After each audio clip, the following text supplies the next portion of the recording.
नमस्कार। No, I don't need that. I don't need it. नमस्कार साथियों, Thank you. राहुल जी का स्वागत और इस 20 मिनट की देरी के लिए मैं आपसे क्षमा चाहता हूं। हमारे पास 35 मिनट का समय है और प्राथमिकता हरियाणा की मीडिया को दिया जाएगा। दिल्ली से जो आए हैं, अगर समय है उनको भी मौका दूंगा। अगर आप लोगों में से किसी को मौका नहीं मिलेगा आज 15 तारीख को जलंधर में अगला प्रेस कॉन्फ्रेंस वहाँ आपको निमंत्रण दिया जा रहा है। और आज थोड़ी जगह 118 दिन में ये 10वां प्रेस कॉन्फ्रेंस है राहुल जी का। मैं राहुल जी से गुजारिश करूंगा कि अगर 2-3 मिनट के लिए वो एक ओपनिंग वक्तव्य दे दें, उसके बाद आप सवाल कर सकते हैं। राहुल जी। नमस्कार। सब बड़े सीरियस लग रहे हैं आप। आपका बहुत बहुत धन्यवाद, आप यहाँ आए। अब यात्रा कन्याकुमारी से हरियाणा तक पहुँची है और बहुत कुछ सीखने को मिला। बहुत लोगों से हम मिले और देश के दिल में जो है वो डायरेक्टली सुनने को मिला है हम सबको। हरियाणा में आपने रिस्पांस देखा, बहुत अच्छा रिस्पांस है, एनर्जेटिक, एंथुजियास्टिक रिस्पांस है। शुरुआत की थी तो लोगों ने कहा कि देखिए केरला में जो रिस्पांस मिलेगा, जो केरला में रिस्पांस मिला वो कर्नाटक में नहीं मिलेगा, बीजेपी की स्टेट में नहीं मिलेगा। पता लगा कर्नाटक में केरला से भी बेहतर रिस्पांस। फिर कहा कि भाई साउथ में मिला है, अब जब हम महाराष्ट्र पहुंचेंगे तो रिस्पांस नहीं होगा, महाराष्ट्र में साउथ से भी अच्छा। और फिर जब हम हिंदी बेल्ट में जा रहे थे कहते हैं हिंदी बेल्ट में तो बिल्कुल नहीं होगा, महाराष्ट्र में रिस्पांस अच्छा, हिंदी बेल्ट में नहीं होगा। मध्य प्रदेश में देखा और भी इम्प्रूवमेंट। और फिर जब हम हरियाणा में आ रहे थे, नहीं बीजेपी की सरकार है, वो रिस्पांस नहीं मिलेगा, और भी इम्प्रूवमेंट। मतलब जहाँ जितना हम आगे बढ़ते जा रहे हैं रिस्पांस इम्प्रूव करता जा रहा है। तो मैं हरियाणा के युवाओं से, हरियाणा की जनता से, माताएं बहनों से दिल से धन्यवाद करना चाहता हूँ कि आपने इतना प्यार दिया, आपने इतनी शक्ति दी, इसके लिए हम बहुत बहुत आभारी हैं। यहाँ पे लोगों ने, किसानों ने हमें हरियाणा की सच्चाई बताई, सड़कों पे हम चले हैं वो भी हमने देखा। तो रियलिटी हमारे और आपके सामने है। अब आप जो भी सवाल पूछना चाहते हैं पूछ सकते हैं। Would you like me to say शुक्रिया। English? Would you like me to say it in English और no need? No, I think Hindi. Dainik Bhaskar से महेश कुमार।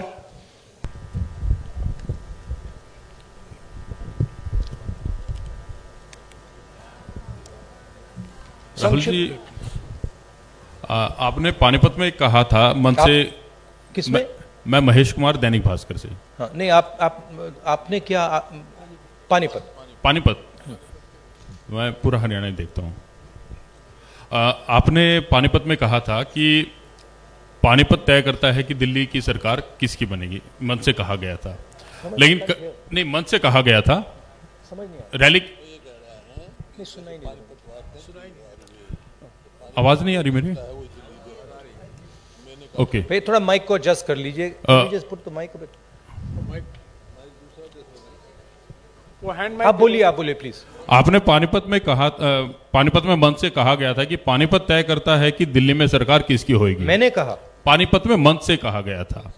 और करनाल में यह कहा गया कि यह यात्रा वोटों के लिए नहीं है।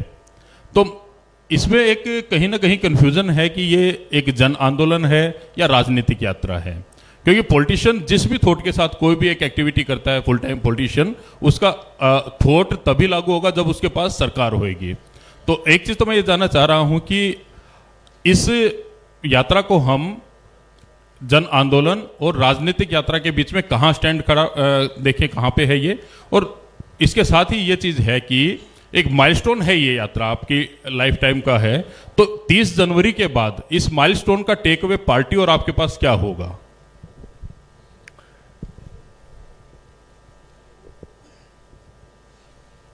ये जो यात्रा है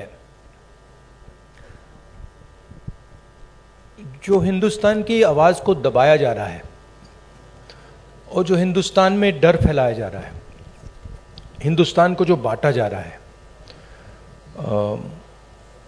एक जात को दूसरी जात से, एक धर्म को दूसरे धर्म से जो लड़ाया जा रहा है, उसके खिलाफ ये यात्रा है। इस यात्रा का एक और लक्ष्य है और वो मेरा पर्सनल लक्ष्य है और जो हमारे साथ लोग चल रहे हैं वो उनका भी लक्ष्य है। वो है कि हम इस यात्रा को तपस्या जैसे देख रहे हैं। हम अपने देश से प्यार करते हैं, देश की जनता से प्यार करते हैं, किसानों से, गरीब लोगों से प्यार करते हैं और उनके साथ हम चलना चाहते हैं। तो यात्रा का लक्ष्य पर्सनल है। यात्रा का लक्ष्य देश की जनता को देश की सच्ची आवाज सुनाने का है। अब देखिए, उससे राजनीतिक फायदा हो, नुकसान हो, उसके बारे में मैं नहीं कह सकता हूं, मगर यात्रा का लक्ष्य अवेयरनेस का है। और जो मेन 3 बातें हैं जो हम सब जगह कहते हैं, भारत जोड़ो, डर के खिलाफ खड़े हो, नफरत मत करो, ये एक मुद्दा है। दूसरा मुद्दा, जो हिंदुस्तान में इकोनॉमिक इनइक्वालिटी हो रही है, जो सारा का सारा धन मीडिया, दूसरे इंस्टीट्यूशंस, 2, 3, 4 लोगों के हाथ में है, इसके खिलाफ। और उसके जो नतीजे हैं, भयंकर जो अनएम्प्लॉयमेंट हो रहा है, तेजी से जो महंगाई बढ़ रही है, उसके खिलाफ ये यात्रा है। और लोगों को ये मालूम है कि भाई हिंदुस्तान में बेरोजगारी बढ़ रही है तो उसका कारण है कि पूरा का पूरा धन 3, 4, 5 लोगों के हाथ में है, सबको मालूम है। लोगों को यह भी मालूम है कि वो जो धन का कॉन्सेंट्रेशन हो रहा है, पूरा का पूरा पूरी आर्थिक शक्ति जो 3, 4 लोगों के हाथ में जा रही है, उसका नतीजा बेरोजगारी है, उसका नतीजा महंगाई है। लोगों को कनेक्शन मालूम है। तो हम ये बात रखना चाहते हैं और बहुत सक्सेसफुली ये बात यात्रा ने रखी है। इसलिए मैं आपसे कह रहा हूं कि जहां भी हम जा रहे हैं, यात्रा इंप्रूव हो रही है। तो अब ये हमारा लक्ष्य था। दैनिक जागरण से अश्विनी शर्मा, नहीं बताता हूं। देखिए,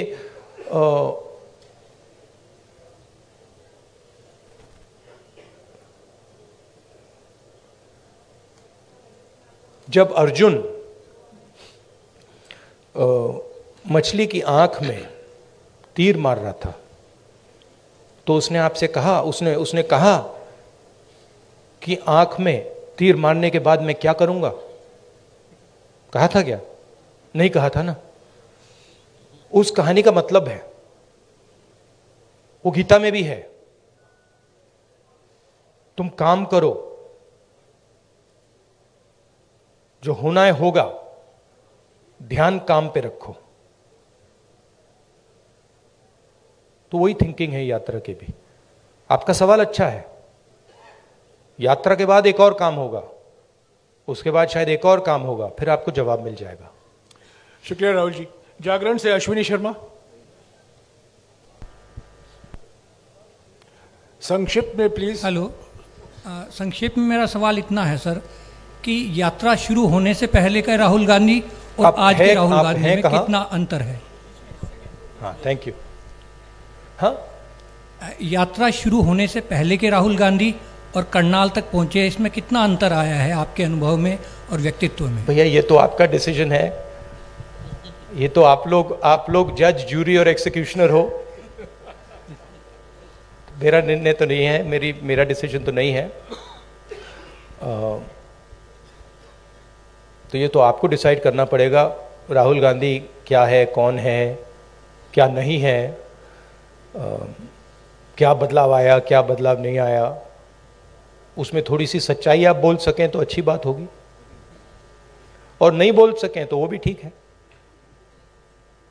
पंजाब केसरी से मनोज राणा।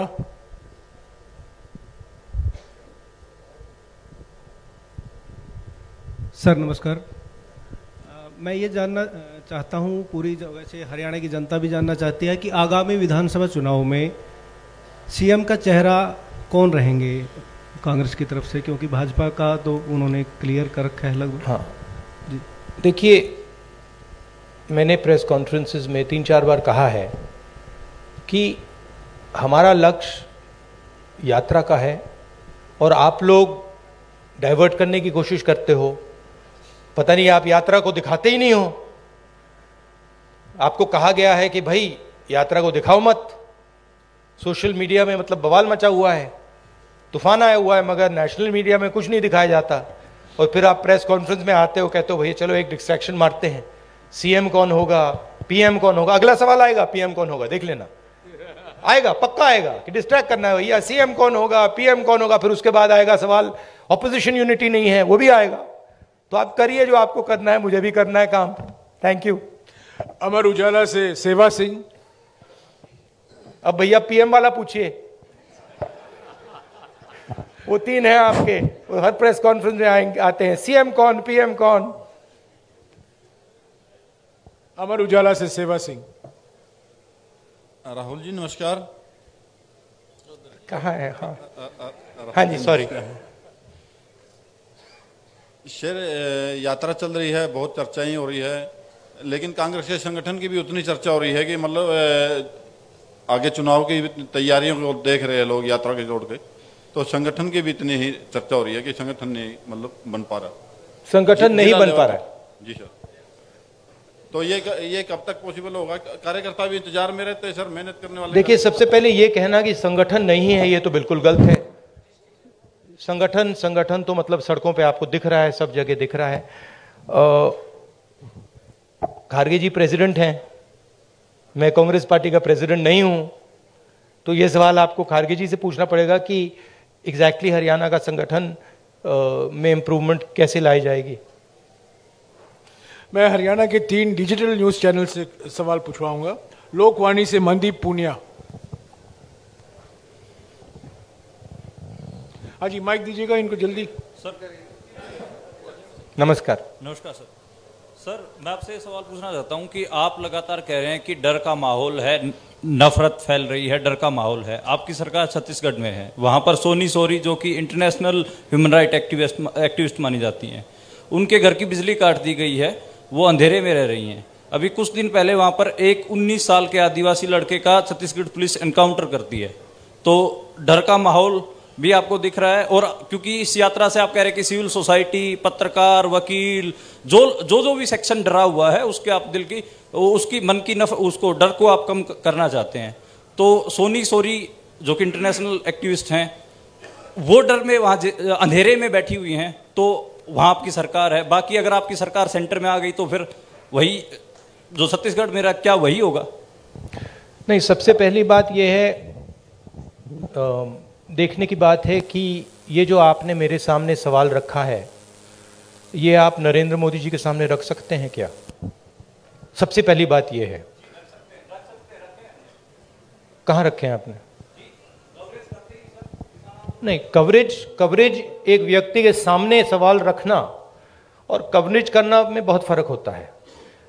प्रधानमंत्री जी ने ऐसे कितने प्रेस कॉन्फ्रेंस किए हैं जहां पे कोई भी पत्रकार उनसे ऐसा सवाल पूछे। सबसे पहली बात यह है, ठीक है। दूसरी बात यह है कि मैं कह रहा हूं कि देश की जनता को बांटकर उनमें नफरत फैलाई जा रही है।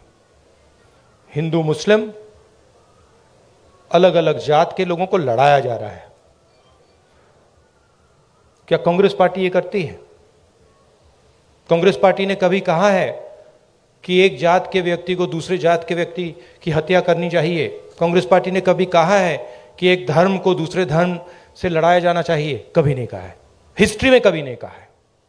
तो दूसरी बात यह है। तीसरी बात यह है कि जो वहां पे डर का माहौल है, उसके बारे में आपने हमें बताया है हम जाके उसको देखेंगे और अगर वहाँ पे हम उसको उसके बारे में बोल सकते हैं मैं बोलूँगा, ठीक है। और अगर वहाँ पे कुछ गलत हो रहा है तो मैं पर्सनली जाके उसको देख के उसमें मेरी जो राय होगी मैं रखूँगा, ठीक है। मगर मेन बात यह है कि जो देश में आज नफरत फैलाई जा रही है, जो हिंसा की जा रही है, वो छत्तीसगढ़ सरकार एज अ पॉलिसी नहीं कर रही है। वहाँ पे इश्यूज हैं, वहाँ पे लैंड एक्विजिशन की इश्यूज हैं और वहाँ पे हाँ टेंशन है, मगर हमारी पॉलिसी वो नहीं है। धन्यवाद। मसले से सर्वमित्र कंबोज। नमस्कार सर। इधर सर, मैं देख रहा हूं आप स्पीच में जवान और यात्रा के बाद मैं आपको बताना चाहता हूं कि मैं पर्सनली वहां जाऊंगा और पर्सनली इस बात को समझने की कोशिश करूंगा। अगर वहां पे कोई कमी है तो उसको मैं सुधारूंगा। नमस्कार सर, इधर ही। सर, आप हर स्पीच में तकरीबन जवान और किसान की बात करते हैं। हाँ जी। किसान की अगर बात करें तो आपको पता है लंबा आंदोलन हमारे देश में हुआ, हालांकि सरकार ने कानून वापस ले लिए, लेकिन एमएसपी का मुद्दा अभी भी बरकरार है। उसके लिए किसान अभी भी संघर्ष कर रहा है। पंजाब में अभी चल रहा है, हरियाणा में भी चल रहा है। आपकी सरकार थी तब स्वामीनाथन आयोग की रिपोर्ट आ गई थी, लेकिन आपने लागू नहीं की। क्या अगर आपकी सरकार आ जाती है तो आप स्वामीनाथन आयोग की रिपोर्ट को लागू करेंगे? और जो किसान एमएसपी मांग रहा है, क्या वो आप एमएसपी देंगे? देखिए, ऐसी ये जो चीजें होती हैं, ये ऐसे कैजुअली नहीं कहा जा सकता है, ठीक है। कि भैया, सबसे पहले मैं एक कांग्रेस पार्टी का मेंबर हूं, कांग्रेस पार्टी का लीडर हूं, बहुत सारे और हैं। तो अगर हम इस बात को सीरियसली कहना चाहते हैं तो ये डिस्कशन हम अपनी मैनिफेस्टो कमिटीज में करते हैं और उसको सीरियसली असेस करते हैं जी। उसके फाइनेंशियल इंप्लीकेशंस असेस करते हैं, उसके दूसरे इंप्लीकेशंस असेस करते हैं और फिर उस पर निर्णय लेते हैं जी। मैं यहां कह सकता हूं हाँ करेंगे ना करेंगे, उसका कोई मतलब नहीं है। जो हमारे मैनिफेस्टो में आएगा वो हमारा डिसीजन होगा और वो गारंटी करके हम करेंगे।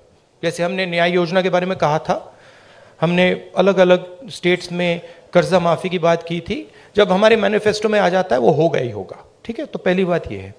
दूसरी बात ये है कि हम एक्सेप्ट करते हैं कि जो किसान है उसको चारों ओर से घेरा जा रहा है। उसको डायरेक्टली मारा जा रहा है, फ्यूल प्राइसेस से लेकर डायरेक्ट डीजल पेट्रोल के प्राइस से डायरेक्ट मारा जा रहा है। उसको इनडायरेक्टली मारा जा रहा है। बीमा का वो पैसा देता है, तूफान आता है, आंधी आती है, उसको पैसा नहीं मिलता। उसको डायरेक्टली खाद की प्राइसेस से मारा जा रहा है। तो हम एक बात एक्सेप्ट करते हैं कि जो हमारे देश की जो रीढ़ की हड्डी है, जो रीढ़ की हड्डी प्रोडक्शन करता है, जो हमें भोजन देता है, उस पर आक्रमण हो रहा है। वो जो 3 किसान की काले कानून थे, वो कानून नहीं थे, वो किसान को मारने के हथियार थे। जैसे डिमोनेटाइजेशन और गलत जीएसटी छोटे व्यापारियों को मारने के हथियार हैं, वो पॉलिसीज नहीं है, ठीक है। तो हम समझते हैं कि उनको प्रोटेक्शन की जरूरत है। और एक और बात, एक्सपोर्ट पॉलिसी भी उनको मारने का, उनसे चोरी करने का एक तरीका है, ठीक है। तो हम जानते हैं कि किसान पर आक्रमण हो रहा है और मैं आपको एक बात की गारंटी दे दूंगा कि कोई भी कांग्रेस पार्टी की सरकार आएगी, वो आक्रमण बंद होगा, किसान की रक्षा होगी, उसकी प्रोटेक्शन होगी। और अगर हम अरबपतियों का लाखों करोड़ रुपए कर्जा माफ कर सकते हैं तो हम किसानों की भी मदद कर सकते हैं। ये मैं आपको गारंटी करके दे सकता हूं। एमएसपी बहुत जरूरी मुद्दा है, उस पर हम चर्चा करेंगे, इंटरनल डिस्कशन करेंगे और उस पर हम निर्णय लेंगे। मगर मैं ऐसे प्रेस कॉन्फ्रेंस में इन चीजों के बारे में फ्लिपेंटली नहीं बोल सकता। मैं सीरियस आदमी हूं।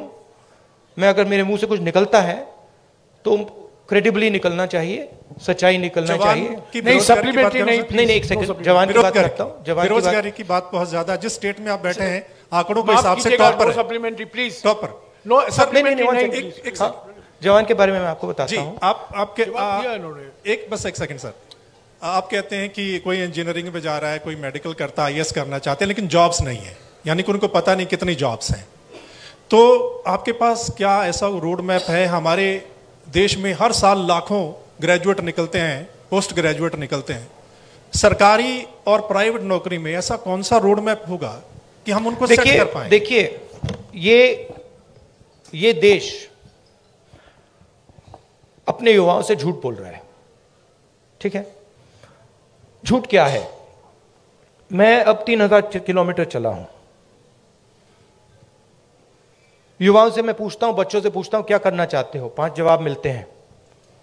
Engineer, doctor, lawyer, army, administration, ठीक है? और सारे के सारे, मतलब हजारों बच्चों ने मुझे ये 5 जवाब दिए हैं। रियलिटी ये है कि इनमें से 10% को, 15% को, ज्यादा से ज्यादा 10% भी मुश्किल है, 10% को इंजीनियर, डॉक्टर, लॉयर ये जॉब्स मिल जाएंगे, बाकी को नहीं मिलेंगे। तो इन सब के सपने टूटेंगे। मेरे पास एक बच्ची आई, कहती है मैं आईएएस में जाना चाहती हूं। मैंने कहा ठीक है बेटा, आईएएस में हर साल कितने लोग जाते हैं? मुझे कहती है 5 लाख लोग जाते हैं। मैंने उससे कहा नहीं बेटा, 5 लाख लोग नहीं जाते हैं, 150 लोग जाते हैं। रोने लग गई। तो ये देश अपने बच्चों से, अपने भविष्य से झूठ बोल रहा है, और ये इनका दिल तोड़ेगा।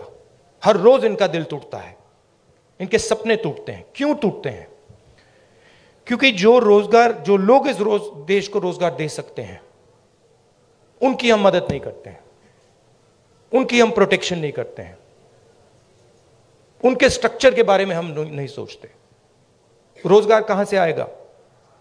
रोजगार अगर आप सेकंड ग्रीन रेवोल्यूशन करोगे, एग्रीकल्चर को ट्रांसफॉर्म करोगे, फूड प्रोसेसिंग फैक्ट्रीज के जाल बिछाओगे, रोजगार वहां से आएगा।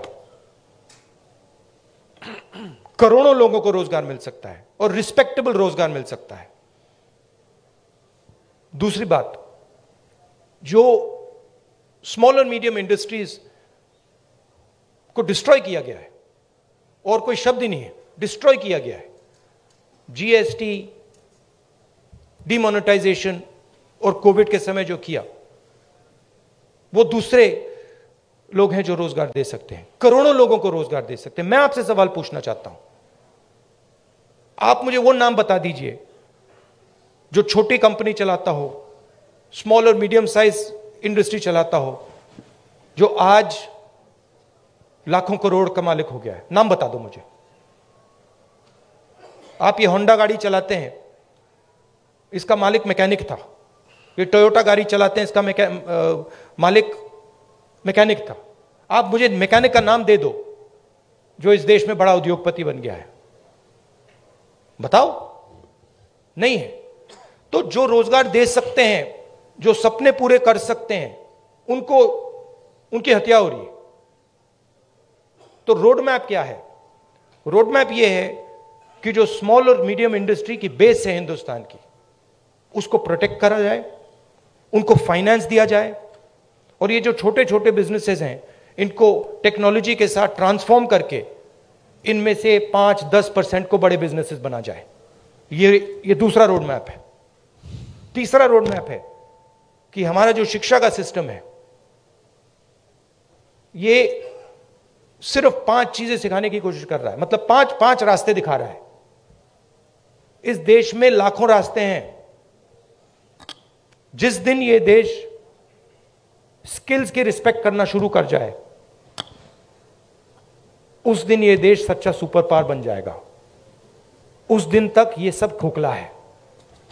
इस देश में स्किल्स जो होती हैं, चाहे वो बढ़ई की हो, चाहे वो मैकेनिक की हो,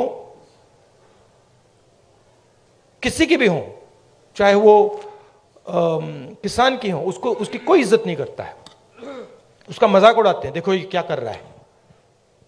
जिस दिन वो हो जाएगा, उस दिन ये देश चाइना का मुकाबला कर जाएगा, और यहां पे made in India, made in India, made in India सब जगह दिखना शुरू हो जाएगा। वो रोड मैप है।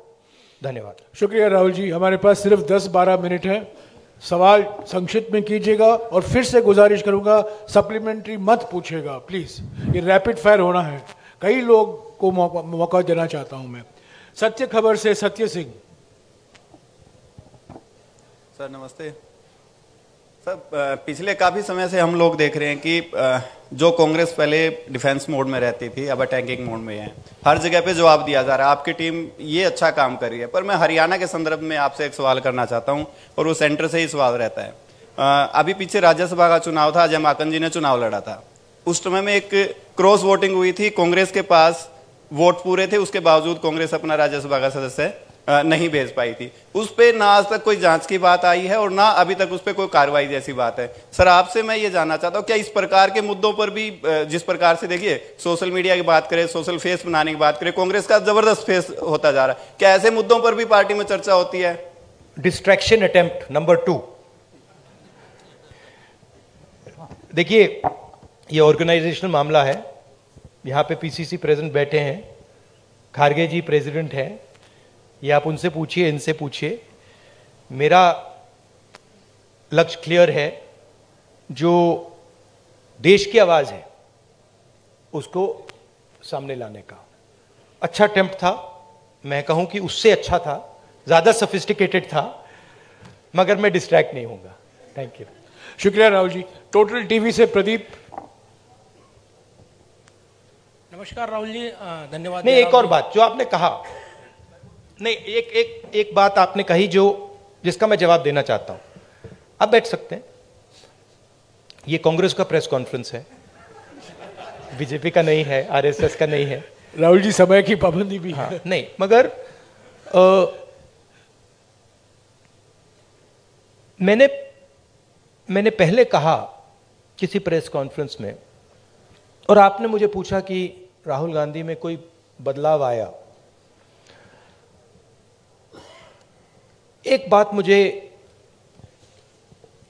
बहुत गहराई से समझ आ गई है कि ये जो लड़ाई है ये एक्चुअली राजनीतिक लड़ाई नहीं है। सुपरफिशियली ये राजनीतिक लड़ाई है। जब हम बीएसपी से लड़ते हैं या टीआरएस से हमारा चुनाव होता है तो वो राजनीतिक लड़ाई होती है। मगर अब देश में एक चेंज आ गया है। जब से आरएसएस ने इस देश के जो इंस्टीट्यूशंस हैं उनको पकड़ा है, उस दिन से ये लड़ाई राजनीतिक नहीं रही। इसका ये अब दूसरी लड़ाई हो गई है। उसको आप विचारधारा की लड़ाई कह दीजिए, उसको आप धर्म की लड़ाई कह दीजिए, उसको आप कोई भी फ्रेमवर्क दे सकते हैं, मगर वो राजनीतिक लड़ाई नहीं है।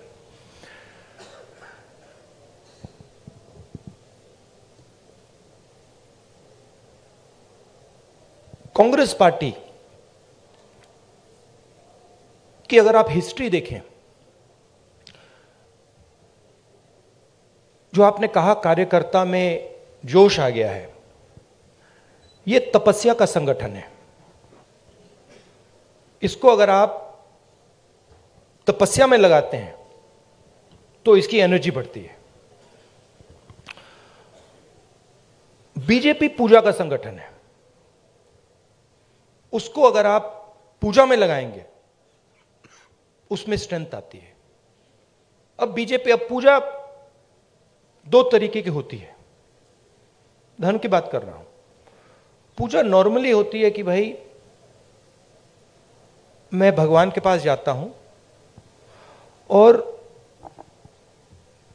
मैं उनसे कुछ मांगता हूं। मगर इनिशिएटिव जो पूजा करता है उसका होता है, ठीक है। आरएसएस की पूजा अलग है। आरएसएस चाहता है कि फोर्सिबली उनकी पूजा हो। मोदी जी चाहते हैं, इसलिए वो आपसे नहीं मिलते हैं, कि फोर्सिबली उनकी पूजा हो और देश में सब लोग उनकी पूजा करें। उसका रिस्पॉन्स एक ही हो सकता है, उसका रिस्पॉन्स तपस्या ही हो सकता है, और कोई रिस्पॉन्स नहीं हो सकता है।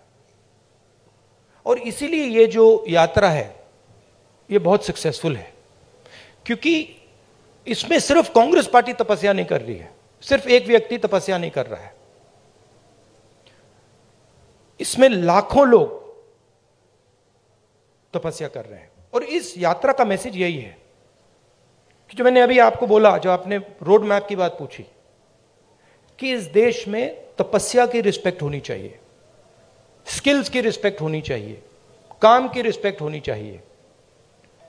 कांग्रेस पार्टी ये कहती है, हिस्टोरिकली ये कहा है, और बीजेपी कहती है, आरएसएस कहती है कि नहीं भैया, तपस्या की कोई रिस्पेक्ट नहीं होनी चाहिए, जो हमारी पूजा करेगा उसकी रिस्पेक्ट होगी। अब आप इस फ्रेमवर्क से नोटबंदी को देखिए, क्या नोटबंदी ने हिंदुस्तान के गरीब की तपस्या की रिस्पेक्ट की? बिल्कुल नहीं। वो तपस्या पर आक्रमण था। उसका मैसेज था किसान से, छोटे मजदूर से, छोटे व्यापारी से, भैया तू जितनी तपस्या करनी है तू कर ले, कुछ फर्क नहीं पड़ेगा, जला देंगे। और बीजेपी आरएसएस इस देश को फोर्स्ड पूजा की ओर ले जा रही है, धन का प्रयोग करके, इंस्टीट्यूशंस को कैप्चर करके, लोगों को डरा के, आप लोगों को डरा के। वो आपसे कह रहे हैं भैया तपस्या मत करो, आपसे कह रहे हैं आपकी जो तपस्या है, जो सच्चाई मतलब आपको अपने टेलीविजन स्क्रीन पे डालनी है, वो मत करो, मार देंगे, हमारी पूजा करो। इसीलिए प्रधानमंत्री जी आपके सामने नहीं आ सकते, क्योंकि उसमें आपकी तपस्या की झलक दिख जाएगी, कहीं ना कहीं से कोई सवाल पूछ जाएगा। तो ये लड़ाई है पूजा और तपस्या के बीच में। हमारा संगठन तपस्या का है, और अगर हमारे संगठन में कमी है तो तपस्या की कमी थी, और उस यात्रा ने इसको क्लियर कर दिया है कि यह तपस्या का संगठन है, वो पूजा का संगठन है। उनका वो काम है, हमारा ये काम है। राहुल जी नमस्कार। शुक्रिया राहुल जी। टोटल टीवी से प्रदीप। राहुल जी नमस्कार, मैं प्रदीप। और ये जो आपने शिव जी की फोटो देखी होगी, ये आपने देखा है, ये सिंबल देखा है आपने, शिव जी की फोटो में देखा है, इसका मतलब क्या है? कोई बता सकता है? आप कहेंगे आशीर्वाद। आशीर्वाद नहीं है, ये अभय मुद्रा है, डरो मत। ये तपस्या का सिग्नल है, अपना काम करो, तपस्या करो, डरो मत। इसीलिए तो कांग्रेस का ये सिंबल है। नहीं, आप हंस रहे हो, मैंने रिसर्च किया है, ये सिंबल कहां से आया, कैसे आया, मैं आपको किसी दिन बता दूंगा, आप हैरान हो जाओगे। अच्छा, आपने गुरु नानक की फोटो देखी है? उसमें भी आपने देखा होगा, देखिए ना। बुद्धा की फोटो देखी है? उसमें भी अभय मुद्रा। महावीर जी की फोटो देखी है? उसमें भी अभय मुद्रा। तो तपस्या डर में बहुत बड़ा गहरा लिंक है, और ये चाहते हैं, और ये इन्होंने पहले भी किया था। फ्रीडम की जो लड़ाई थी, आजादी की जो लड़ाई थी, वो तपस्या की लड़ाई थी, और इन्हीं लोगों ने अंग्रेजों से पूजा करवाई थी। तो हिस्ट्री है ये, उसको मिटाया नहीं जा सकता, रिपीट हो रही है।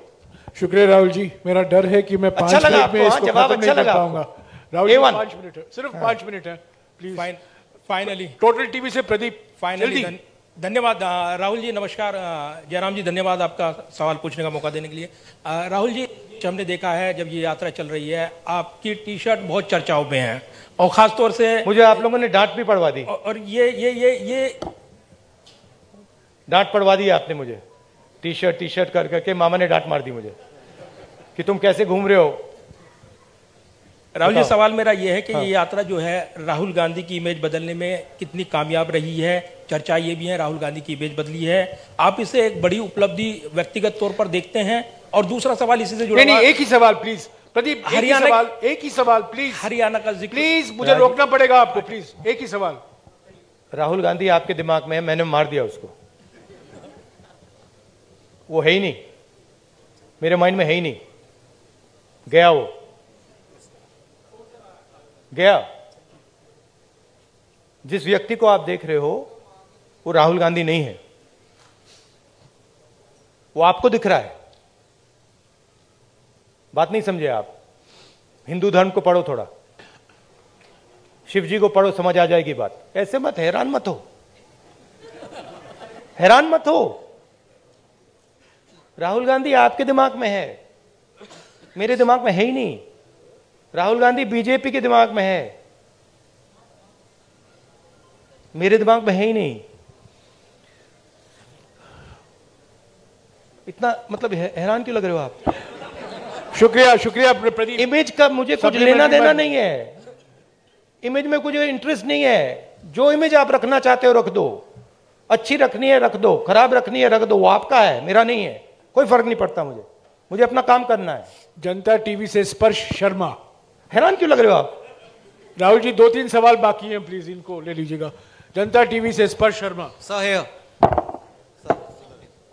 सामने।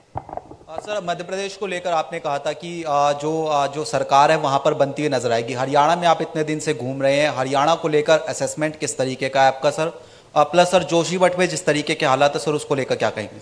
देखिए, हरियाणा का मैं आपको बता देता हूं, और सिर्फ हरियाणा का नहीं, नॉर्दर्न बेल्ट में एक्चुअली काफी हैरान हुआ कि आप लोगों ने कहा था कि नॉर्दर्न बेल्ट में रिस्पॉन्स अच्छा नहीं आएगा। नॉर्दर्न बेल्ट में सदर्न बेल्ट से अच्छा रिस्पॉन्स आ रहा है। यूपी में आपने देखा, पता नहीं देखा या नहीं, यूपी में, मध्य प्रदेश में, राजस्थान में और हरियाणा में ट्रेमेंडस रिस्पॉन्स है, बहुत अच्छा रिस्पॉन्स है। तो यहां पॉजिटिव ही होगा, कांग्रेस पार्टी की सरकार आएगी विदाउट डाउट। मगर मेरे लिए वो ज्यादा इंपॉर्टेंट नहीं है, फ्रैंकली मैं आपको बताऊं, चाहे वो मध्य प्रदेश की बात हो या हरियाणा की बात हो, मुझे इंटरेस्ट इस बात में है कि कांग्रेस पार्टी की कैसी सरकार आएगी। और मैं उस बात को गारंटी करना चाहता हूं कि कांग्रेस पार्टी की सरकार हरियाणा में आए, मध्य प्रदेश में आए, तो वो किसानों की सरकार हो, रिस्पेक्ट की सरकार हो, सब लोगों को सुनने की सरकार हो। मुझे उसमें इंटरेस्ट है, क्योंकि आप सवाल को गलत जगह रोक देते हो। सरकार किसकी आएगी? नहीं, सरकार आने के बाद वो सरकार 5 साल क्या करेगी, उसमें इंटरेस्ट है मुझे। शुक्रिया राहुल जी। आखिरी सवाल इंडिया न्यूज हरियाणा से इशिका ठाकुर। नमस्कार सर, आपने कहा कि अब लड़ाई तपस्या की है, राजनीतिक नहीं, तो क्या अब आप तपस्वी हो गए हैं? नहीं, मैं तपस्वी था, आप भी तपस्वी हैं। ये देश तपस्वियों का देश है। जैसे लोगों ने कहा कि देखो राहुल गांधी कितने किलोमीटर चल गया, लोग ये क्यों नहीं कहते कि देखो किसान कितने किलोमीटर चलता है? हिंदुस्तान का कोई भी किसान नहीं है जो मुझसे ज्यादा नहीं चला है, एक नहीं है। हिंदुस्तान का ऐसा आप एक मजदूर नहीं मिलेगा आपको जो मुझसे कम चला है। हम ये क्यों नहीं कहते देखो देखो मजदूर कितने किलोमीटर चला है? क्योंकि हम तपस्या की रिस्पेक्ट नहीं करते हैं, मैं करता हूं। तो ये चेंज लाना है, और ये देश तपस्वियों का है, ये देश पुजारियों का नहीं है। रियलिटी इस देश की ये है। और अगर जैसे मैंने कहा इस देश को सुपर पावर बनना है, जो आप कहते रहते हो, तो तपस्वी की रिस्पेक्ट करनी पड़ेगी, उत्पादक की रिस्पेक्ट करनी पड़ेगी, उससे गले मिलना पड़ेगा, बैंक के दरवाजे उसके लिए खोलने पड़ेंगे, उसकी प्रोटेक्शन करनी पड़ेगी। शुक्रिया राहुल जी, शुक्रिया। नहीं madam, please sit down, please sit down, please sit down. शुक्रिया राहुल जी, प्लीज। नहीं, अभी वक्त खत्म हो चुका है, please sit down. Rahul ji please don't answer, please. I won't. तो प्लीज नहीं, समय हो चुका है, राहुल जी को जाना है, और भी मीटिंग है, कई लोग आने वाले हैं मिलने, और पद यात्रा शुरू होने वाला है। प्लीज जो 5-6 लोग रह गए हैं, 15 तारीख को जलंधर में आइए, आपको मौका मिलेगा। मैं Rahul ji thank you very much. देता हूँ। अभी एक फोटो लिया जाएगा आपके साथ। राहुल जी बैठ जाइए, राहुल जी यहाँ फोटो लेंगे आपसे। आप एनडीटीवी के हो? आप एनडीटीवी के हो? चेक कर रहा हूँ।